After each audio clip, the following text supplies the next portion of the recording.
Assalamualaikum warahmatullahi wabarakatuh. Banyak ulama yang berkata bahwa Islam datang tidak sepenuhnya dengan syariat baru.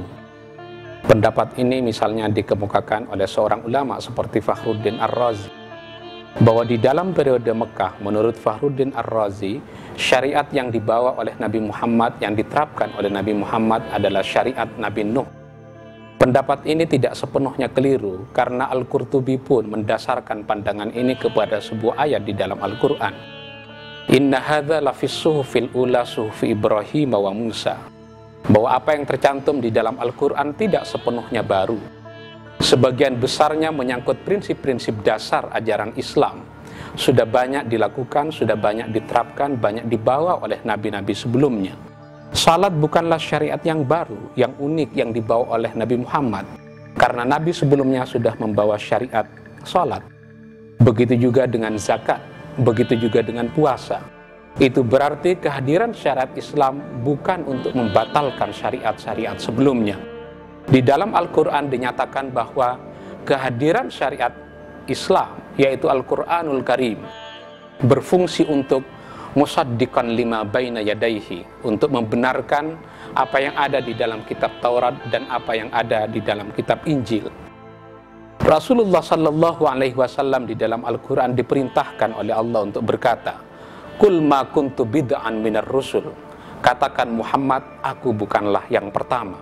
Itu berarti Nabi Muhammad bukanlah orang pertama, bukanlah nabi pertama yang membawa syariat-syariat yang pokok di dalam Islam, seperti salat, haji, puasa, zakat, dan ajaran tauhid. Kehadiran Nabi Muhammad dengan syariatnya lebih banyak berfungsi muhaiminan alaihi, yaitu melakukan kontekstualisasi terhadap sejumlah syariat-syariat sebelum Islam yang dipandang sudah tidak relevan dengan perkembangan zaman. Syariat Nabi Musa misalnya, ketika seseorang bajunya terkena kotoran cicak, maka bukan dengan cara membasuhnya dengan air, tapi dengan cara mengguntingnya.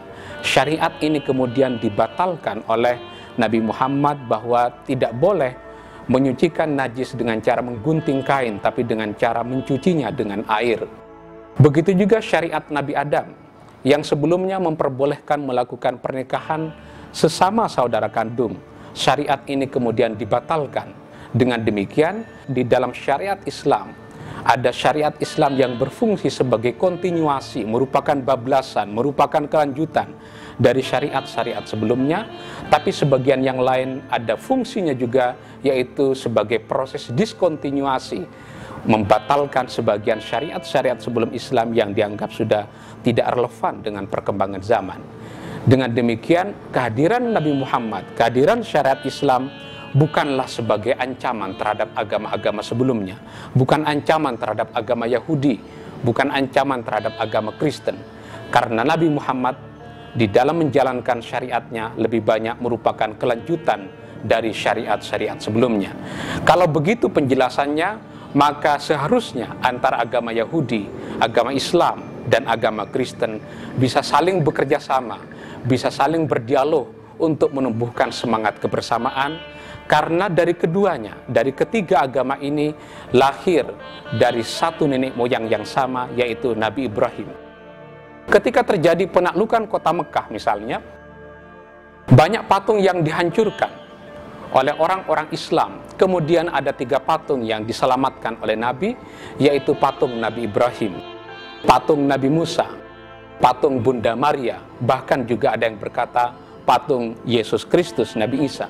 Seraya menyelamatkan patung-patung itu, Nabi Muhammad berkata, tidak ada orang yang paling dekat hubungan kekerabatannya, hubungan persaudaraannya ketimbang dengan orang-orang ini, lebih dari persahabatan, lebih dengan kedekatanku kepada mereka. Itu berarti kedekatan Nabi Muhammad dengan agama Yahudi, dengan agama Kristen, bukan hanya kedekatan dari sudut doktrin dan ajaran, tapi juga kedekatan dari sudut persaudaraan. Dengan demikian, marilah kita menyatukan agama-agama semitik seperti agama Yahudi, agama Kristen, dan agama Islam ini untuk bersatu padu di dalam menggerakkan semangat kebersamaan sesama keturunan Nabi Ibrahim. Demikian, wassalamualaikum warahmatullahi wabarakatuh.